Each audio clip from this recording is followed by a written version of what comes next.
And I'm like, yeah, because I'm always willing to try something at least once. And I think that's why my longevity in this industry has been the way it has, because I am willing to at least try it once.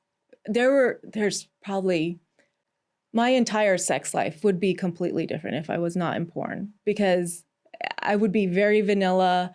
God, I don't even know. Like, there's so many things that this industry has taught me that had I not been in, like, it wouldn't have happened. Yeah. Like, I wouldn't be into anal sex and things like that. And now I love it. So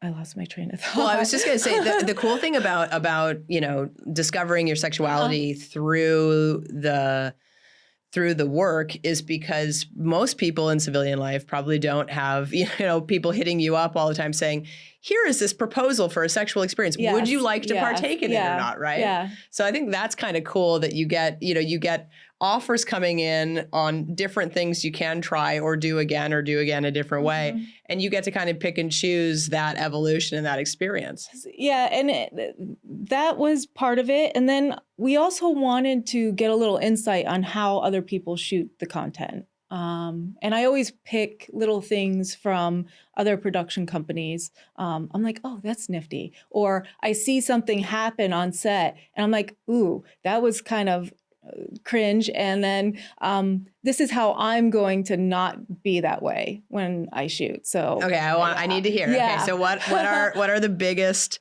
lessons, both like the nifty and the cringe that you time know? management. Time management. I don't know how many times I've been on set and I'm like, I'm just sitting there and twiddling my thumbs and I'm like, this could be better. This could be a lot better. So how do you, Cory Chase, how do you run your production days? How do you set your schedule? So girl talent shows up on set. We usually have paperwork already printed out or already emailed. We collect IDs, kind of chit-chatting as I'm like pre-filling out some of their paperwork to make sure that everything is filled out properly. Yes, that's also probably a lesson. Yeah. Yes. I've learned a lot through paperwork.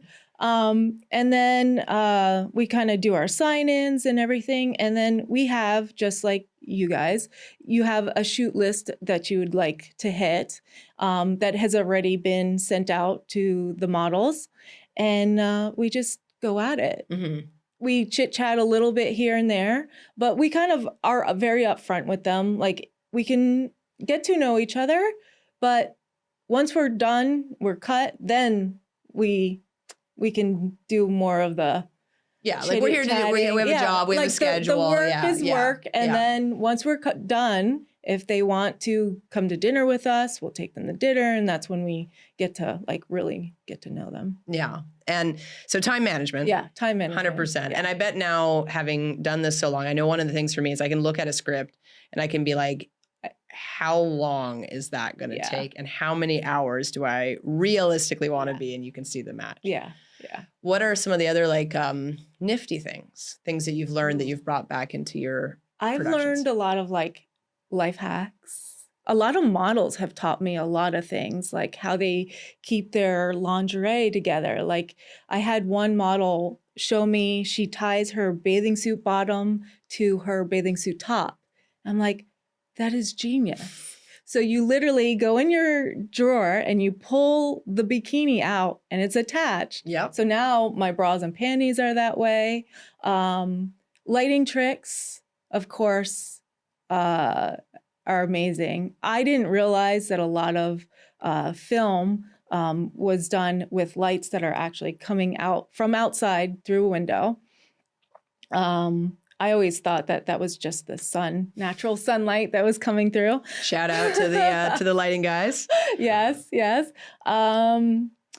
Yeah, just a lot of like nifty little things, and just like learning how to use the equipment in a more like conservative way, to where you're not like moving all around. You're not bumping into mics and all kinds of things. Yeah, you're not planning Yeah. 15 setups in a Yeah, day. yeah. Yeah. Like we already have this mental picture of how we want the scene shot. So, and then us also being the videographers, the producers, the models, and mild editors.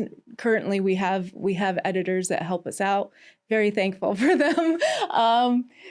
But we already know the shots that we want to get and kind of have storyboarded in our head, so it's quicker. Yeah, absolutely. Yeah.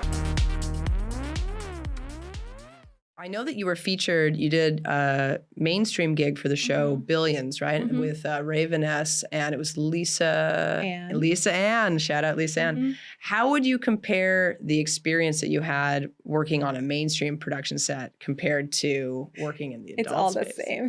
It is honestly all the same. There's paperwork. And the paperwork gets wrong, which I had to deal with that. Like it was a lot.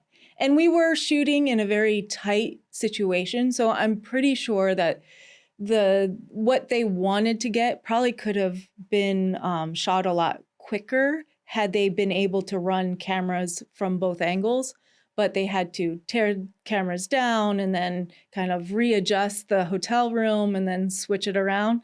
That 15-second scene, start to finish with hair and makeup and wardrobe and shooting was a total of 4 hours. And there was a lot of content that they shot, a lot of coverage that they didn't even use.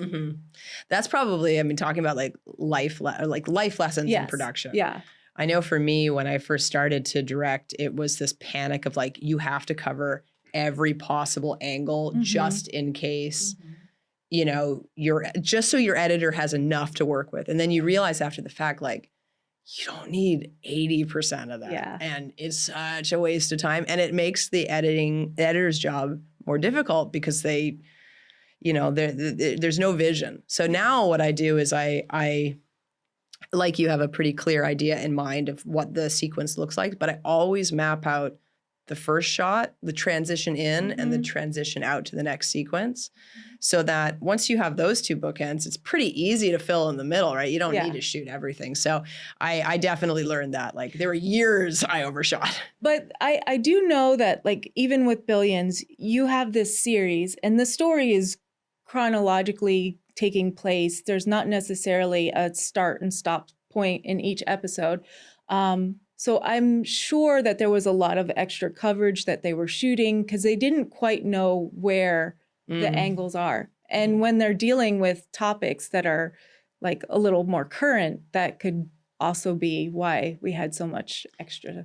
That is true. That extra is true. stuff that they were doing. And it's very hard. We've kind of dived into our multi-milfverse is a little bit of a multiple progression series where each episode is kind of chronologically going along and we have to kind of already pre-plan out all the episodes so we know like all right, we're going to mention from what happened in, let's say, volume 1 is also brought back up into volume 4. So. Do you find your fans love that? Like love the recurring characters, the connected plots? I don't know.